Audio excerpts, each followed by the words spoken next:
Actually a nice format to do a workshop on achievement records.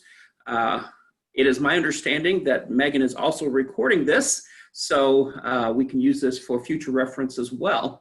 And we may do this in person or via webinar again sometime, but for now, recording it is a great thing. My name is Dan Miller. I'm a 4-H leader of 35 plus years with the Energetics 4-H Club. And I've been for, I don't know how many years on the 4-H Council's Achievement Record and Awards Committee. And I'll let Mary give a little bit of background on herself before we get started. Hi there, I'm Mary. I'll talk after Dan. I did not grow up in 4-H, but my kids did, and they're both graduated from college now.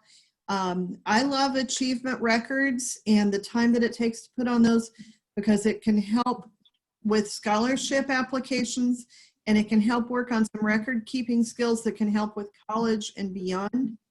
And I'd like to thank all of you for coming. I think there should be an achievement record category this year that you survived 2020. So we're going, and just something to encourage, we'll ask specific questions later as we go through this. We're going to go through the front and the back and some mechanics. And as you're doing this, we're not quite sure what we'll be able to do, but we are working on a type of recognition program. And I really hope that we get to see all of you at that later on this fall as well. And just a couple of other things before we get started. I asked Taylor when she sent you the link for this Zoom meeting to also send you a link to the record of 4-H achievement as we go through it. As we go through the achievement record, I will show you some screenshots to illustrate what I'm talking about, but not necessarily the entire record, because that would be very difficult to read. So if you've got that link, open it up, or if you've got a printed copy, even a blank copy of a record of 4-H achievement, have that with you so that you know where you are. We will also have time at the end for questions. If, as we're going along, you have a question, but you don't necessarily want to type it in or ask it live, save it till the end. We'll stay and answer any questions that you have as well.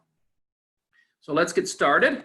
So the first question is, why achievement records? And I will tell you that we had these achievement records back when I was in 4-H, back in the Stone Age. And there's a definite why to do them. The first reason why you fill out this achievement record is that it is the record of your completion. This has been a rule for quite some time, and we talk about your completion. We measure your completion by your filling out an achievement record that has at least one 4-H project that you completed for the year. So if you have one completed project on your 4-H record, you are complete. A lot of people think that exhibiting at the fair means that you completed a project, and if you didn't exhibit at the fair, you didn't complete a project. Neither one of those statements is true, and they have not been true for a very long time, but it's just something that we don't know. The reason for that is sometimes something happens to your exhibit at the fair, but you've still done all the work. So why not get credit for all that work by listing it on your achievement record?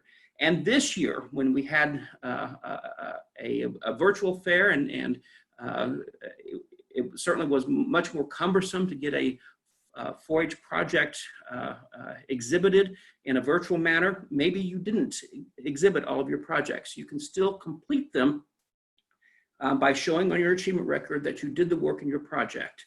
So keep that in mind. This is how you complete how you show that you completed your 4-H project. Not necessarily an exhibit, but your 4-H project.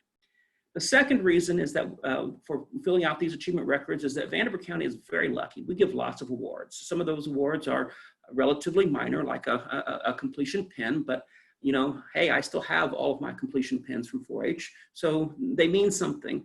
And some of them are quite prestigious awards, especially as you get into your senior years in 4-H. And sometimes there's even money involved. We use these achievement records to determine who wins awards. And we use them to figure out which of you have done lots of good things with your 4-H careers. Third reason why, I'll illustrate with a story from my past, my recent past actually.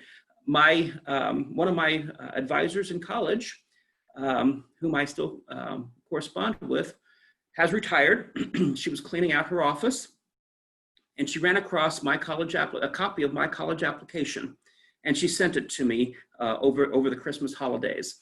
And so I looked at my college application, and I realized that my college application was strongly influenced by my activities in 4-H, and those activities were illustrated by my achievement record. Now, I didn't submit my achievement record for college, but I took something from my achievement record and wrote about it, and that was on my college application. You will find that there are scholarships available through 4-H. This achievement record, if you do it well, will help you fill out those applications for 4-H scholarships. They will help you fill out your college applications, and in some cases, they may actually help propel you into a career because of your experiences as a young person will apply to that career. So these are the reasons why, at least in Vanderburgh County, we put a lot of stock in and try to help our young 4-Hers complete these achievement records very, very good. So what are some tips in filling out this achievement record? So first of all, with nearly every project, certainly all of your state projects, those projects that end up exhibiting at the state fair, you get a manual, and the manual has various suggestions of activities and experiments and experiences for you to do during the year as you are completing that project. Review those. And that is a starting point for what you put on your achievement record, especially and especially those activities and experiments and experiences that you have done. Use bullet points. Now, bullet points are what you're seeing on the screen. There's a bullet or a period in front of a list. So basically, what I'm saying here is make a list. And why do I say that? Well, think about other lists that you might make, like a grocery list. When I make out my grocery list, I don't say, well, I think I'm going to need about a gallon of milk this week because I drink a cup of milk every morning for breakfast, and I think I'm going to make pancakes on Saturday, and oh, I'm kind of hungry for some pudding, so I think I'll need some milk for pudding. So no, I don't write all that on my list. I write 1 gallon of milk. So what you do on your achievement record in the various categories that you fill out is you will make a list of things that you've done. You can use the bullet points, or you'll see that lists are made the other way. And the reason for that is this: that you don't want me to see what you've done, and you don't want me to have to wade through a lot of words to get to the point. So make it short and simple and sweet, and make it like a list. We look for one of the things we look for are numbers. So if you are in the poultry project and you have egg-laying chickens, tell us how many eggs you get, how many chickens you have, and if you happen to be selling eggs, tell us how much money you make selling eggs. And when you have livestock, you also have to buy things. So tell us how much you spend on feed, for example. We look for numbers. Numbers of vegetables grown, numbers of cookies baked. A lot of our project, there are things that you do that you can quantify, that you can count, and we want to see those numbers. But the other thing we want to see are those activities and experiences that you do in your projects and in your 4-H clubs. So make sure that you also include activities and experiences. And some of those things aren't counted. Some of those things there are numbers associated with. So if you have a 4-H club that you give a demonstration in front of, you might want to tell us how many members are in that 4-H club. So there might be numbers associated with those activities and experiences as well, but make sure that you list those with your projects and with all of your other activities on the backside. One of the things that helps, and this is something I have to confess I am terrible about, but keep a journal. or keep a calendar throughout the year. I'm actually better at keeping a calendar because I do it on the computer now, and it's easy to keep a calendar and then go and look back at what I did throughout the year. But keep a journal and a calendar of your activities throughout the year so that you keep track, so that you don't forget from year to year or from month to month what you've done. So you're putting your achievement record together today, and that achievement record goes all the way back to September or even maybe August, right after the last fair. There are things you did in those months in your projects or with your 4-H club, and you want to make sure that you remember those things and include them in your achievement record. And finally, one of my main projects in 4-H was forestry, and I feel guilty about telling you about this, but it's okay to kill trees for this. Use multiple sheets, use multiple lines, take as much space on your achievement record as you need to include everything that you did. It's worth it in the long run. And one of these days, this will all be digitized and we won't have to kill trees to do it. So let's start with your achievement record. And I am on the front side of the achievement record. I have skipped the name and address and parents and club portion. Down to the main part where you see the columns year, project, division, level, number of garments, and exhibit.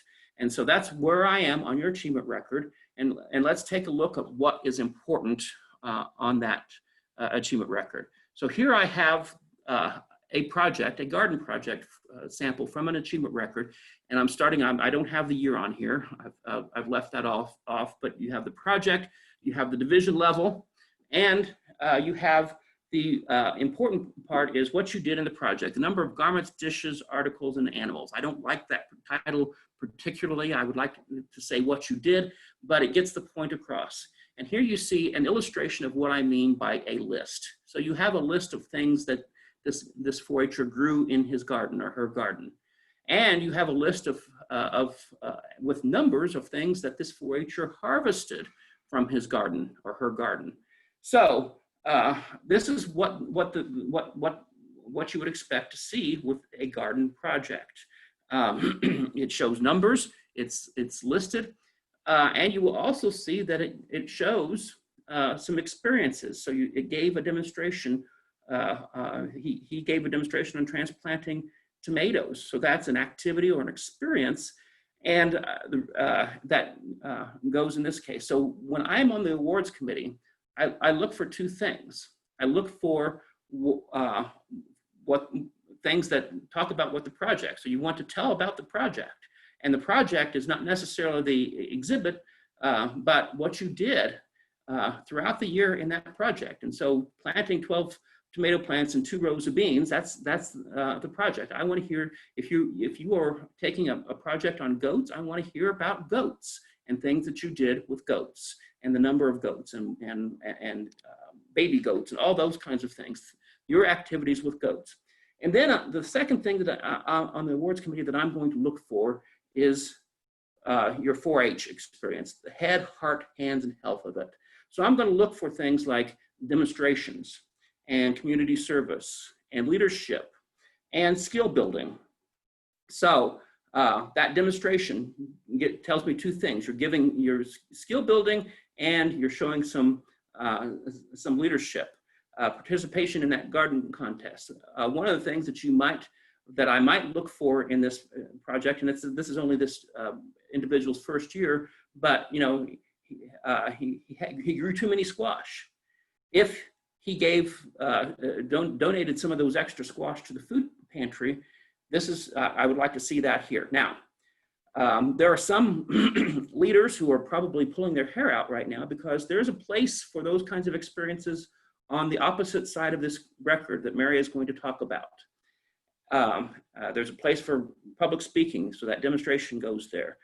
There's a place for community service, giving vegetables to the food bank on the backside too.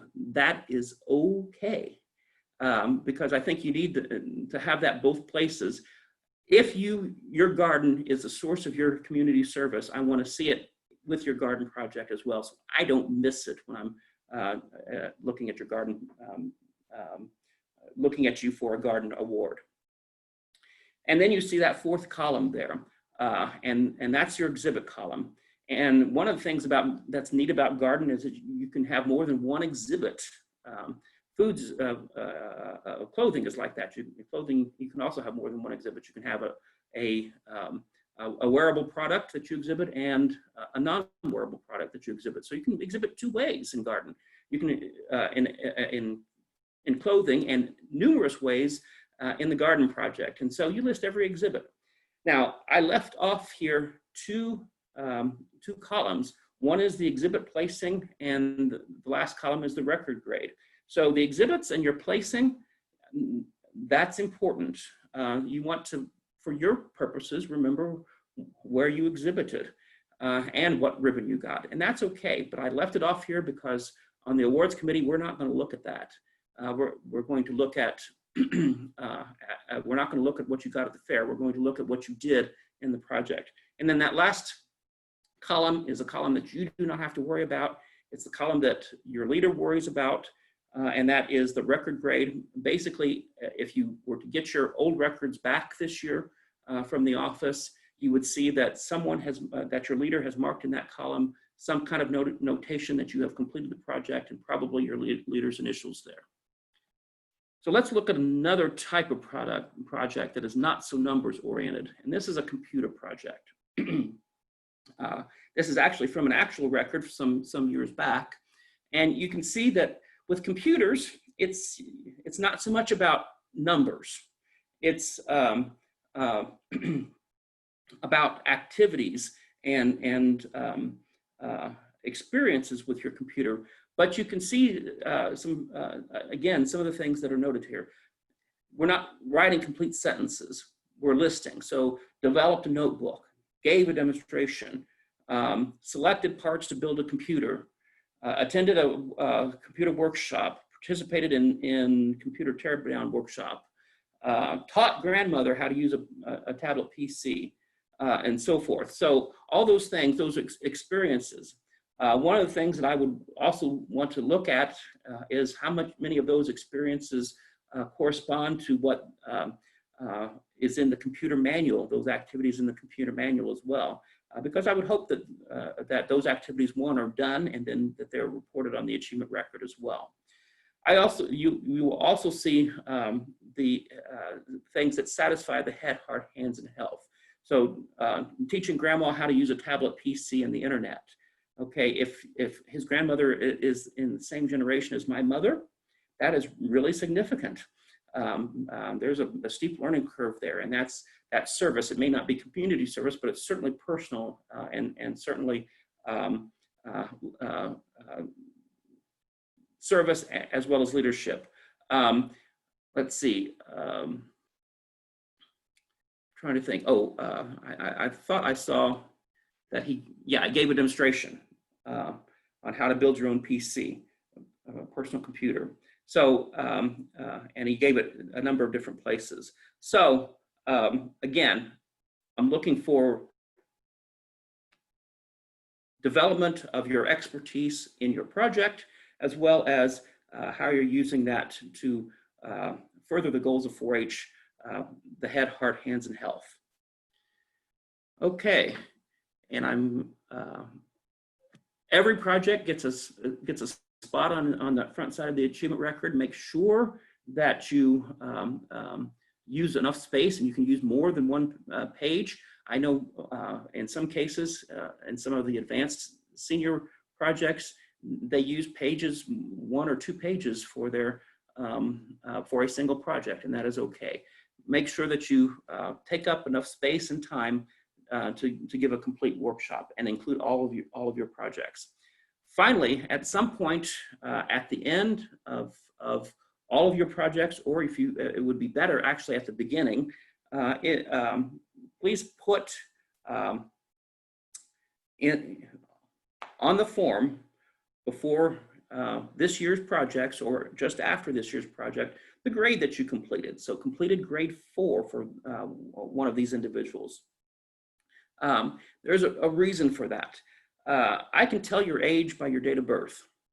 but I am not very good at telling what grade you're in. And some of the award trips that we award, you have to have completed a certain grade in order to be eligible to go.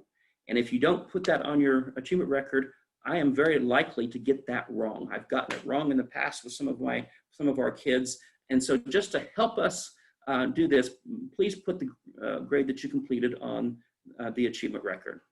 So if there are any questions at this point, I'm ready to answer. Otherwise, I'm going to stop sharing my screen so that Mary can share hers and take it off. So are there any questions, Mary or Megan, so far? I do not see any. Nope. Very good. And as questions come up, you can unmute individually and ask the question, or you can type it in and we'll get to the question. We will leave time at the end for questions as well.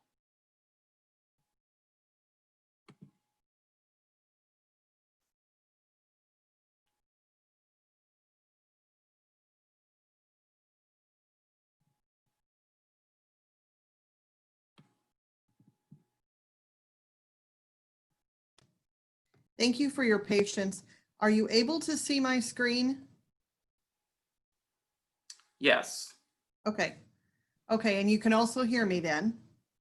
Okay. I'm hitting the second part of the achievement record and going to backtrack just a little bit on some mechanics that we hope will help you. If you'll give me a second, I like to see all your faces. I love speaking live, and it's very difficult for me to do this remotely because it's hard to feed off of a crowd. So I'm trying to get it so I can see more of you. With the achievement record, and I'm using a different format, or it's the same presentation, but a different setup. And oops, it went 2 slides. Give me just a second. Okay, just a few achievement record mechanics. I've got in here the link. Did anyone pull up the achievement record resources page? Or has anyone seen that on the website for Purdue? One of the reasons I'm bringing that up is how do we do achievement records this year? And I'm going to go through some notes with how to do it with a digital copy as well as a paper copy. On that page for achievement record resources, there is something that says achievement record document. What that is a link to where you can go to download the Word document so that if you have Word, you could use that to fill out your achievement record online and then email it to the extension office if you would like to do it that way. The next link down says editable record. That is an Adobe Acrobat version of the achievement record form that you could download and you could fill out and either print out or send to them. I have not tried it the entire way. I'm going to go a little nerdy for just a second. I think that you could, because I don't have Office at home on my PC at this time. And I think that you could take the achievement record document, download it in Word, and then open that in Google Docs. And you could edit everything in there and then save it as a Word document and send it back to them. But that's a few steps above that, but I just wanted to mention that that's there. There is another link on this page, and it says it's called College and Career Success. That has an older PowerPoint demonstration that was used for an achievement record workshop that I gave a few years ago. And it includes like how to phrase something, that this is one way to do it, and this is another way that might be better. If you do a paper copy of the extension of the achievement record, if you don't have the forms, they've got them on a front table at the extension office. You could call between 8 and 4:30 to make sure someone's there so that you could go pick one up. And they've got those out front for as low contact as possible. There is a drop box and a pickup box available there as well. So if you wanted to turn your record in manually, you could do it there that way. If you are handwriting your records, I would really recommend that you print so that the writing is clearer and easier to read. If you want previous year's achievement records to go through with that, you can contact the office to arrange a pickup of that this year. What they're going to do this year is take what's turned in and combine those at the office, it was another way to reduce contact and try to streamline and make things as efficient as possible for this year. Another thing that Dan had mentioned is that if you did not exhibit at the fair, but you did all the work for a project, you can still list that on your record and list the work that you did. The exhibit does not necessarily mean you don't have to exhibit to call that project completion. If you have if you're doing an achievement record with multiple projects, I recommend that you alphabetize your projects. So that way, if someone's going through the record, it's easier to see them. And one final hint, if you're doing a digital copy and you have last year's record, I really recommend that you don't copy and paste the work that you did on a project last year, or copy it from last year's record and paste it into this year's record, because yes, when we're evaluating awards, we will see that and we will recognize it. You might copy and paste and use that as something to edit. It's an example if you're working with livestock, but it needs to have that year's specific information on it. Okay. Give me just a second. Then one other item to go through on achievement records, and there are different schools of thought on this, on part of this. As you list activities on that back page of the record, it helps if you put, excuse me, an L, C, S, or N by an activity. That tells us if it is a local activity that you would have done with your club, or a county activity that you did at the county level. And as a side note, like if you did something with tech club or livestock club or shooting sports club, those are county activities. And so would dog club be. Then if you did something at the state level, you would put an S, or at the national level, you would put an N. This is your record, and it's like my kids use theirs for all of their anything else that they did. I would put 4-H activities first, and if you want to include other activities on there, you're more than welcome to do so. And it's like this is what we used with my kids to earn their scholarships. I can tell you that one of my kids did win a full ride that included tuition, room, board, and fees. And I give a lot of the credit to that to the 4-H record that was compiled. So then when we get into the actual record, you will see up at the top, it says year, meeting, attended, committee work, offices held, activities, workshops, and judging. Now this is going to be a little bit more complicated this year to remember what you did or what was done, because so much changed almost on a weekly basis in 2020. So as I go through these different things, I'm going to brainstorm some things that you might have done that you could put in that would have been complete. I saw that in addition to a calendar, if your 4-H club has a Facebook group, maybe you can go through photos or go through the posts for that and remember some of the things that you did. Or maybe if you have photos from an event that did happen before lockdown, that could help you remember it. And another place that you could go is, I don't know if you have an email calendar or if you have emails on something, but that could be another place that you could go. Excuse me, my clock rings. And as I go through these, if you have an idea of something that you've come up with that you could use to include in this, please feel free to chime in or add it on a chat, okay? The first thing you will notice that it says is meetings attended. That would be how many meetings that you went to. It could also be, it could not only be in-person meetings, but also Zoom meetings. So if you had virtual meetings, you could put that on there as well. That if you had done, If your club had had 6 meetings, you could put that you went to tech club to 6 meetings, or you went to energetics to 3 meetings, or whatever that number is. In your club, if you are on a committee and you did any type of work, that could be something that you could put on there. If you were elected to an office, you could list that on there as well. For activities participated in, I was trying to think through some of the things that you could have gone to or done this year. If you went to the Winter Carnival, that could be something. There's also a place for community service that you could put that on there because that raises money for the 4-H center. If your club had a Christmas party, you could put that on there, that is something that you would have attended. If you went to the Achievement Banquet last year, that would have been an event that you attended. Now, since the Achievement Banquet is a county level activity, that would be a C-Achievement Banquet, okay?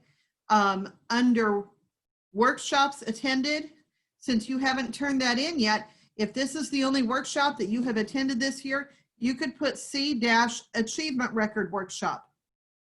If your club had any types of workshops, this is where you could list those, okay? I'm not sure if anyone did any judging events this year or not, but if you worked on something with that, that would be where you could put that on your record.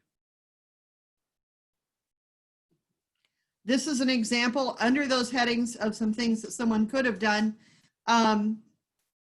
If you're in junior leaders and you went to the junior leader retreat and you served on the foods committee, you could put that on there. If this is an older record on here, you will notice on this, there are some people, and I know there are some in this meeting as well, who are in multiple clubs. And so with this one, you would see that this was someone who went to 10 out of 10 tech club meetings, 10 out of 10 energetics meetings, 10 out of 10 junior leaders meetings, and we don't have youth council anymore, but those are examples of things that you would do. What this person did, since this person held offices in 2 different clubs, is you could see that this person was a health and safety officer in tech club and a recreation leader in junior leaders. So you can see both of those on there as well. Mary, you might want to say that when you talk about 10 out of 10, that we list the number of meetings that the individual attended as the first number, and then the total number of meetings that the club had as the second number, to give us an idea of how many meetings. And it doesn't necessarily mean anything if you didn't attend all 10 of your club's meetings, but it gives us an idea of how many meetings a club actually has. So, the youth council only had 2 meetings that year. He attended all of them. But if he had only put a 2 there, it might look like he wasn't a very avid participant in that meeting and in that club. And that also helps, like if you're a member of Dog Club, you've probably gone to a whole lot of training, and that's a way to recognize that as well. So, and just do the best you can with that, or just estimate. And you will see on here with participated in, if someone here did the fashion review, they could put that on here. And something that one thing that you could put on here, if they did this fashion review at the county level, and then if they were chosen, there was a state fashion review.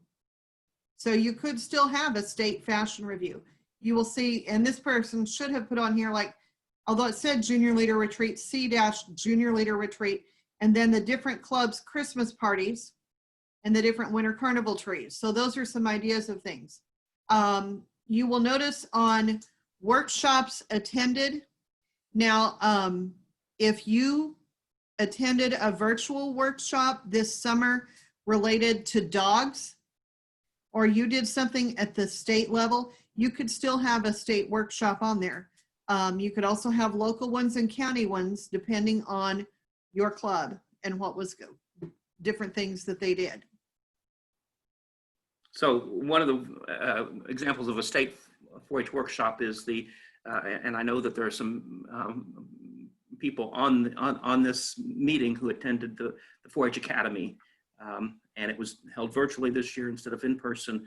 Normally is at Purdue, but it is a state workshop. So you could still put that on, please put anything on there.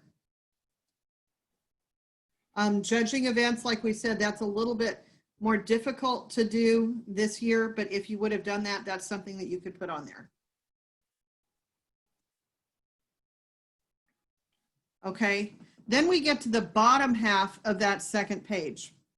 And this includes public speaking, demonstrations, community service, 4-H promotion, trips attended, awards received, and field trips, and other items with that.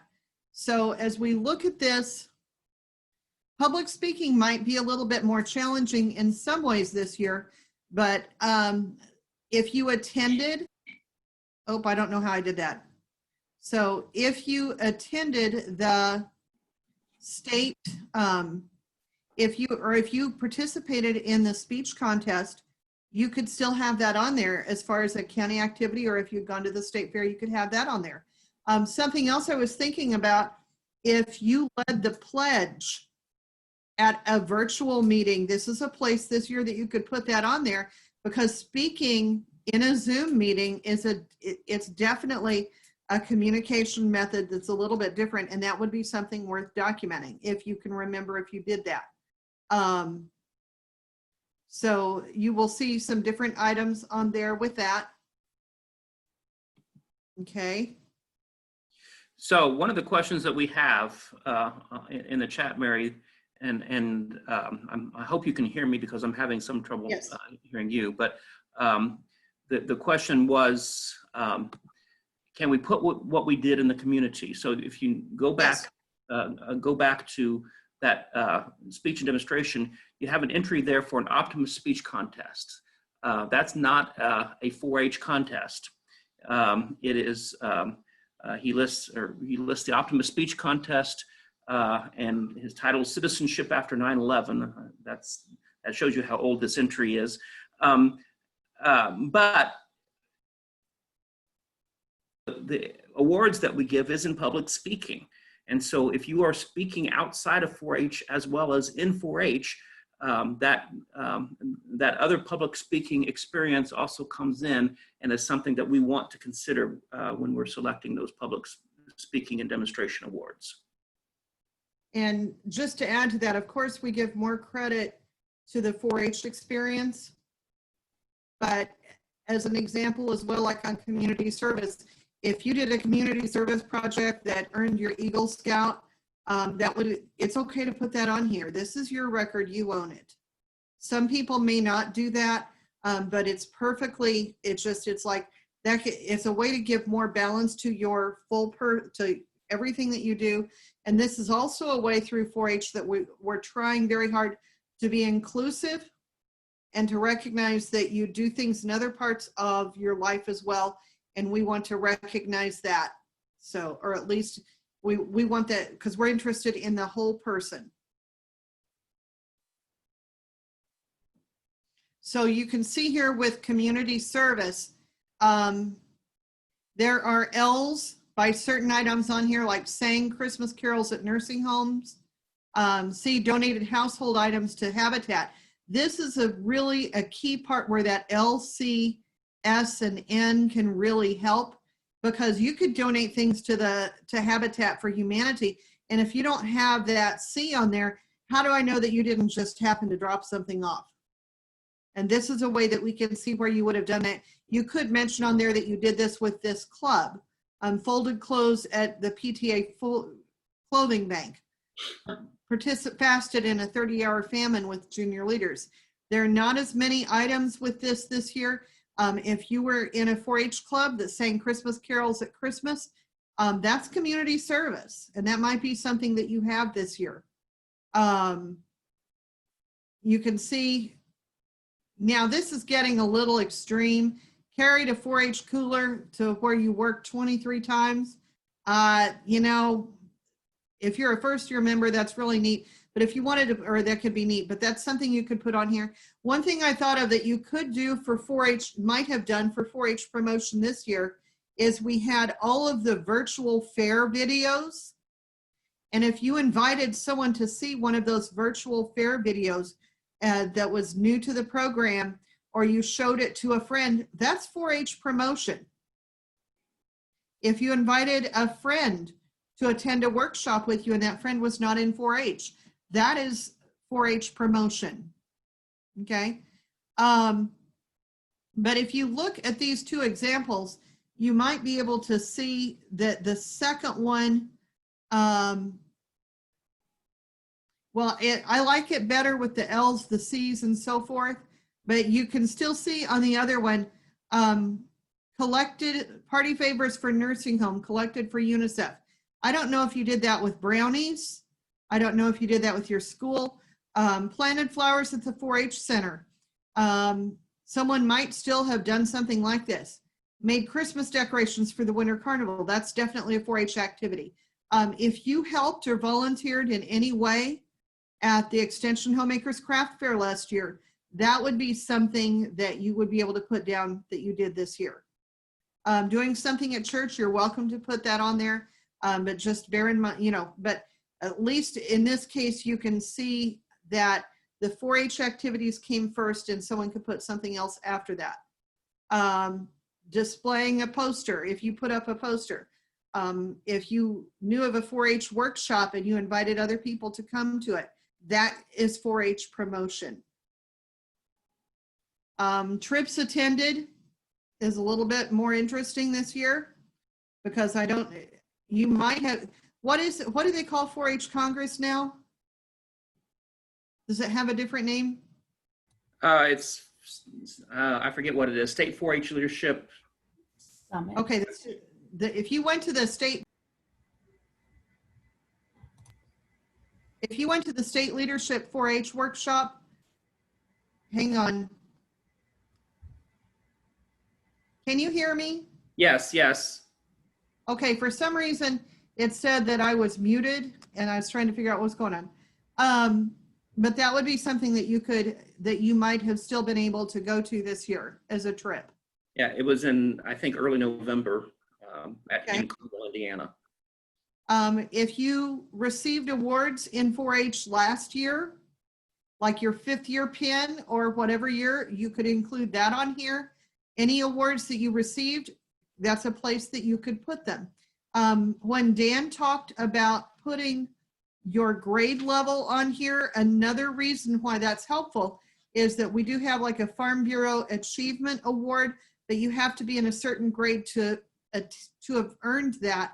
And that helps us if we see that on there. Okay. Please do put on there the trips that you actually attended this past summer or in previous years. That really helps us on the awards committee because we can't in a lot of cases, we can't give you that award or that trip twice. And so it helps us to know who's been and who hasn't. And for this year, at this time, we're not sure what trips there will be next summer. So we're waiting for guidance from Purdue. So you're not going to have the trip selection form, but still please put down what you did do this year because we're waiting on guidance. And if we need to go back to records, we will for future selection or whatever Purdue tells us to do. For field trips, tours, and mass media, this is another one of those things like a completion trip. I'm not so sure about that, but there could be examples. It's like one thing that I was thinking, if someone did the aerospace project and they happened to go to Florida to see the rocket launch, I would definitely call that a field trip this year. It's not related to a 4-H club, but it would certainly be, that's certainly getting out and doing something a little unique. Okay. I would put any field trip here that you did with your club in a 4-H project area that maybe wasn't one of your 4-H project areas. You see the bottom one there on the very bottom one that said the Howe wetlands, and then it's kind of cut off. It's not complete there, but that was actually from my club. We visited the Howe wetlands as part of a wildlife field trip. Not everybody was in wildlife or forestry that year, but they still went on that field trip with the club. And there could be potential if you went to Wesselman Woods when things were locked down and Wesselman Woods was the only place that you could go walk, Wesselman Woods would, I mean, you may not have taken a project, but I mean, there's no penalty for putting something on there. I will clarify that just from something on a past record, saying that you went to Hot Topic to buy supplies for your 4-H project is not a good example of a field trip to put on your record. So shopping at a store, that's a little, although maybe this year, if I go to a store I haven't been to in 6 months, it's a big deal. So, but that would just be something to think about. And I am having a hard time right now moving down to the next slide. Okay. I don't know why I have that little weird mark on here. This has our contact information. If you have any questions, my email, marybeaver@gmail.com, and then you have Dan's and Dan's phone number. And just one thing, that there's so much that we're not, it's easy to focus on what we can't do, that just to encourage you, we could look at, yeah, this record's going to look a little different this year, but there are some things on there that we can do. We can still complete this record.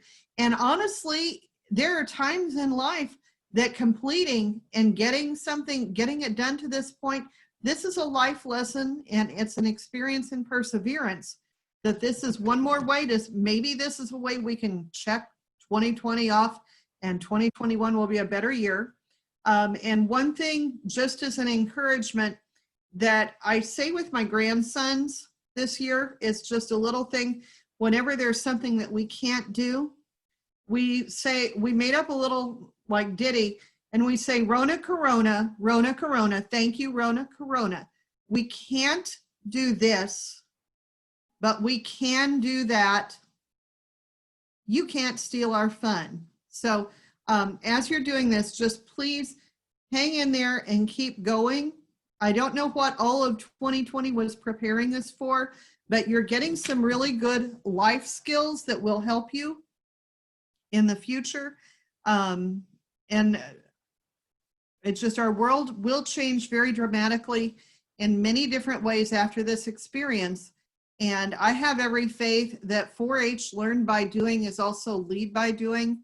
And you're going to take the skills that you have worked on this year, even if not in a traditional club environment, to build our club, our community, our country, and our world.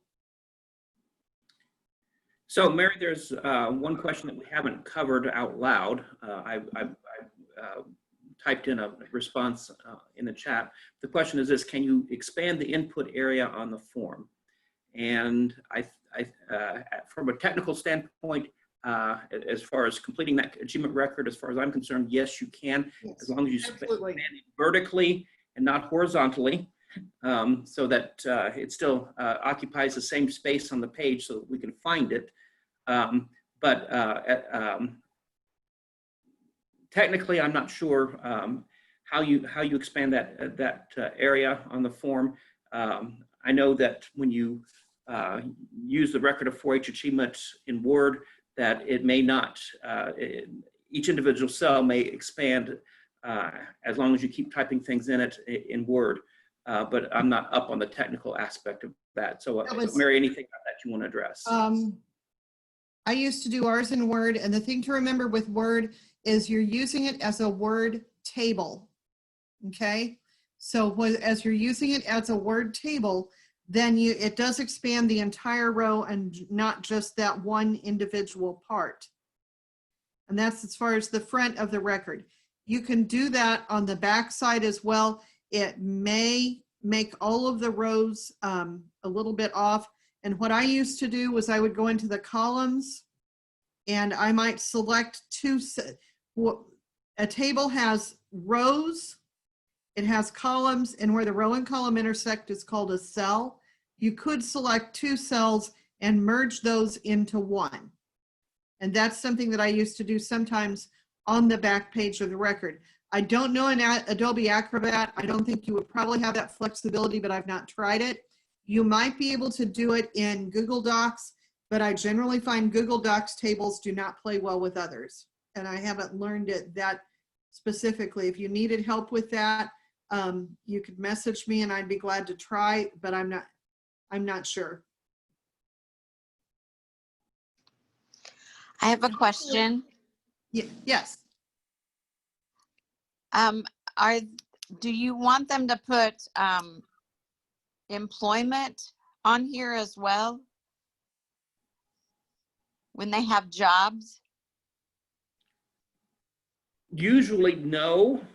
However, if I'm taking an ag project and I'm detasseling corn as part of my employment, I think I might include that in there. Same way with some of your other ag industry families. There are families who are dairy families, and the kids all take the dairy project. Well, they're not only taking the project individually, but they're also taking it as members of their family business. So I might include that there. I think you just play that by ear. However, I'm not sure that I would include my fast food job if it didn't directly relate to a 4-H project. If I were doing a foods project and I went to New Tech and I had taken food safety classes that I then used on the job, that would be something that it could fit into. Right. Okay, but if it's totally unrelated, What is it? if it's totally unrelated to 4-H, then you say no. Or if it's not related to a project area, unless it's, I mean, a lot of it depends on what the job is. So, Okay.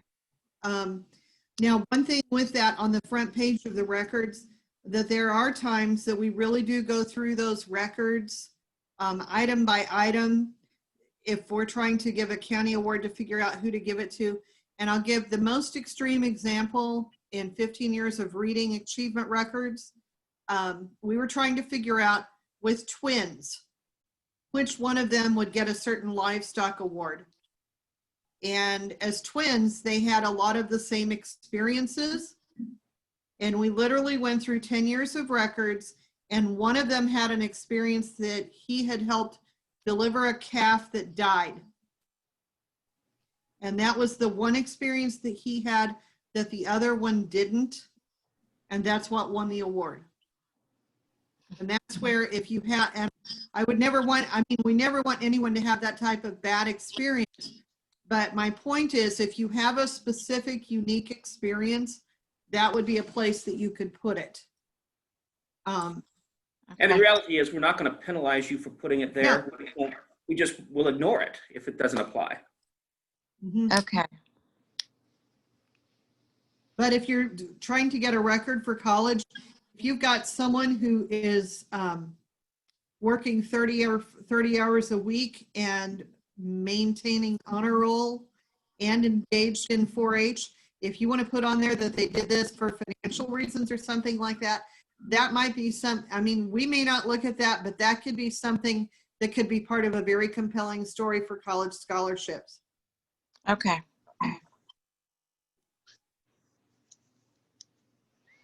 Okay. Thank you. Any other questions?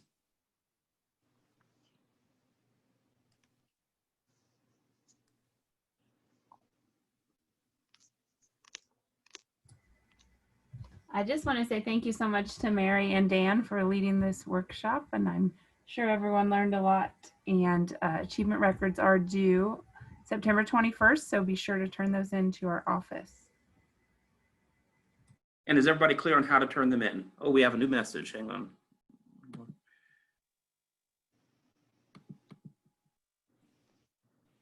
Let's see.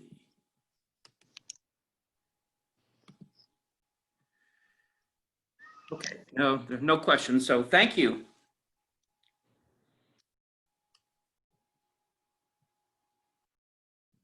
Okay. Now we do have a few other 4-H leaders. If you have a hint of something that you like to do with this, feel free to share it.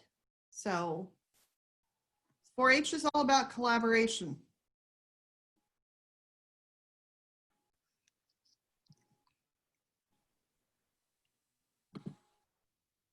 Okay.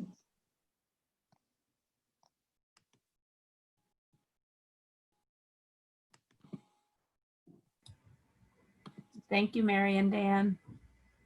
Thank you, Megan. Thank you.